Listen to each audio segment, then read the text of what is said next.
May 19th, 2001.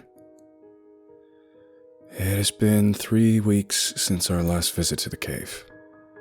I want to update everyone as to my condition, my plans for the cave, and the events of the past few weeks. I apologize for not returning your phone calls. Been getting a few of your messages, just haven't felt up to calling back. Steve and Mark, thanks for your words of encouragement in my answering machine. I know you two are sincerely concerned for me. You are awesome friends. Mark, I know you stopped by the house a few times and I'm sorry I never answered the door. It really helped me just knowing you dropped by. Sis, I can hear the worry in your voice. I'm okay. Don't worry about me. Just take care of those nieces and nephews of mine. I figured if I can get the site updated, I can let everyone know at once how I'm doing. A lot has happened in the last 3 weeks, so I'll do my best to cover everything. I guess I would start with where the last entry left off. It took several days to get the last journal entry written down. I was so shook up by the experience that I could do little else but sit around and ponder what had happened. Right now, I'm on long-term medical leave from work. I tried to go to work several days after the event, but my boss sent me home. I couldn't concentrate. I looked terrible. I've even been to a doctor, but I couldn't tell him about the experience, so I just told him I was under a lot of stress. He recommended rest and gave me a prescription to help me relax. Good drugs. When I left the cave, I was nearly in a state of shock. I could not think clearly and was having a difficult time trying to understand what had happened. I didn't eat much, nor did I get any sleep. I was glad that I had the presence of mind to write down my experience whilst it was fresh in my mind. As I reread what I wrote, I feel like I accurately portrayed what happened in the cave that day. I wouldn't change anything I wrote. Even though it took 3 days to write it, when I finished writing in my journal, I felt much better. I guess it was kind of therapeutic. Unfortunately, it didn't last. In fact, it was after then that things really got bad. B and I parted company after the trip, and I didn't see him again until yesterday. I didn't try to reach him, and he didn't try to get hold of me. Nor did either of us try to contact Joe. B just dropped me off after the trip, and I spent the next several days by myself in my house. I tried to eat, but had no appetite. I was restless, but I couldn't find anything to do to take my mind off the experience. That's when I determined that I should write it down. As I mentioned, that helped me think a little clearer, and I seemed to be a little calmer, but it didn't last. I went to work the next day but was sent home. The day after that, I had an overwhelming feeling of anxiety sink into my soul. I was depressed and confused, and no one I wanted to turn to for comfort. I was getting all kinds of phone calls from people, but I just let the answering machine take the calls. I even changed the message on the machine to let everyone know I was alright. I continued in this miserable state, eating and sleeping whenever I could manage until a week after the trip. Then things started to get strange. At first, I was hearing sounds in the house that had no explanation. Footsteps, shuffling noises, creaking doors. You know, the typical horror movie fare. Only the sounds were not distinct. It was as though I wasn't sure I heard what I thought I heard. I would be eating or getting out of the shower and stop, thinking I heard something. But the sound would not repeat itself. In fact, if it hadn't happened frequently, I couldn't be sure there were noises in the first place. Either way, I was scared. It was as though I had been caught in a spider's web for the last week. Feelings of anxiety, foreboding, tension filled my life. Then came the hallucinations. I began seeing things in a manner similar to the sounds I was hearing. Just a glimpse of something in the corner of my eye. When I would turn around to look, nothing. I had been sleeping with all the lights on in my room, but now I kept all the lights on in the house from before dusk till after dawn. When I started to see things on a regular basis, I purchased a gun. Got it from an ad in the paper so I didn't have to wait for a permit. I went to the doctor, but didn't mention the details of my life. Just told him I couldn't relax and walked out of there with a prescription. Fortunately, my wounds and injuries were pretty much healed by this time. My back still hurt a little, but the prescription took care of that too. When I was on the medication, I felt great, but I didn't want to walk around high the rest of my life, so I would only take it at the end of a tough day.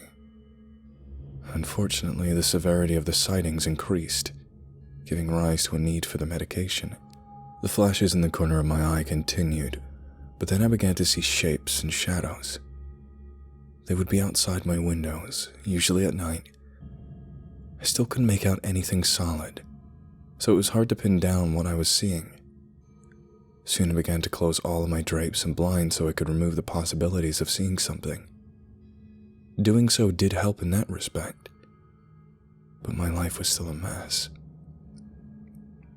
The daily routine was mechanical and empty. I would sleep as long as I could, usually out of exhaustion. Then I would get cleaned up and try to eat something. I lost a lot of weight, so I tried to get as much as possible down me. Then I would exercise a little and nap a lot. I'd only been out of the house a few times in the last few weeks. The store, the doctor, the gun purchase. I didn't watch much TV because I couldn't concentrate. I spent a lot of time on the internet. I was doing research on caves and cave myths. The only story I could find was the caver folklore about the Hodag. The Hodag is supposedly a creature that roams caves. 2 weeks after we went into the cave, and a week after I began hearing things, I began to have nightmares. Extremely lucid nightmares. No specific theme or reoccurring event, just plain terrifying. Sometimes I was in my house and someone was trying to get to me. Only I couldn't run because I had no legs.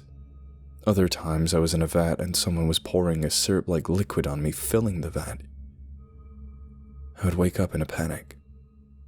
I would stay awake until exhaustion forced me to enter the dream realm once again. A brutal routine. I continued for several days until it reached a climax on the 6th day. Yesterday. My dreams seemed so real I had a hard time telling if I was awake or not. I was beat, really drained of energy and spirit.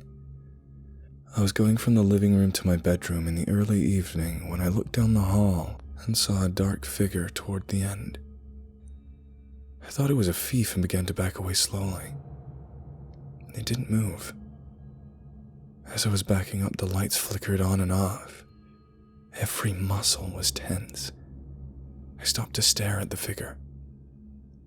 Just then the phone rang. It startled me so bad I stumbled over the chair. When I got up, I wheeled around to look down the hall and nothing was there. I grabbed my keys and left the house. I felt compelled to get in the car and just drive. My pulse pounded my temples as I got in the car and started it. I wanted to drive to Overlook Point to see the city lights. I didn't know why I needed to go there, but I knew I had to. The closer I got, the more urgent the feeling. When I arrived at the point, I saw something that first startled me, but then caused me to be more relaxed than I'd been in a long time. Joe was there. He was out of his car, standing looking at the lights. We looked at each other. I could see from the tired look on his face that he'd been going through the same miserable trial that I'd been experiencing. He could tell from the look on my face that we had shared some terrible experience. Our conversation was unbelievably brief. "You been back?" he began, even though he knew the answer.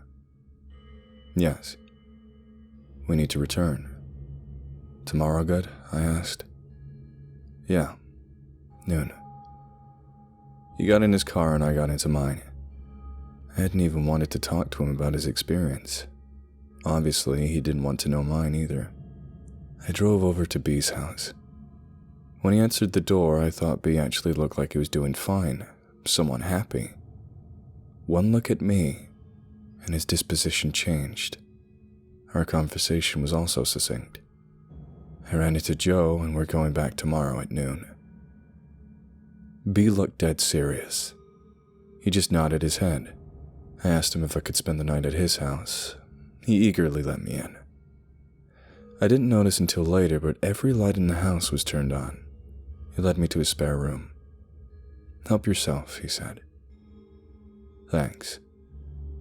I washed up in the bathroom, took some medication, and got the first decent night's sleep in a long time. I woke early this morning and came home to get ready for the trip.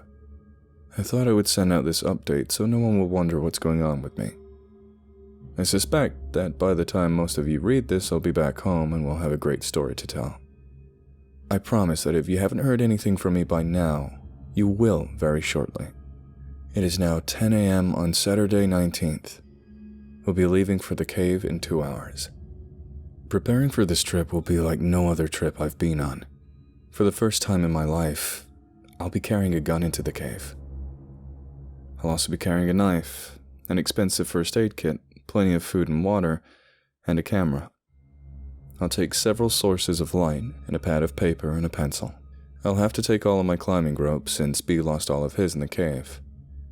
I'll carry a good length of rope with me on the other side of Floyd's tomb.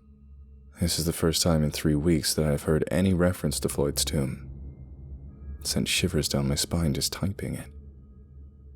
There's so many things I hope to accomplish this day. So many answers I hope to find in a tiny passage hidden from view. Reflecting on the events leading up to today leaves me feeling dizzy. Was this all a bad dream? Unfortunately, I'm wide awake, and still, in a few short hours, I may face my nightmare. The thought of having another person with me in the passage does nothing to alleviate the fear I feel. I almost chuckle as I ponder a childish notion that we'll have to consider. Who will enter the tomb first? Who will lead the way into the dark unknown? Who will decide when to turn back? Foremost among the questions in my mind is, what about the video camera that I left behind? It is supposed to be able to record in complete darkness. I left the thing running, so what might we find on the tape? Darker questions follow. What if the camera's gone? What if it's destroyed? Although it is difficult to put an exact name on my motivation, I think closure fits quite nicely. I need to find out a few things about this cave. The main thing, believe it or not, is to find the end of the cave. With all these bizarre things I've witnessed these past few weeks, it would seem a bit trite to want as a primary goal to get to the end. But that's what I want.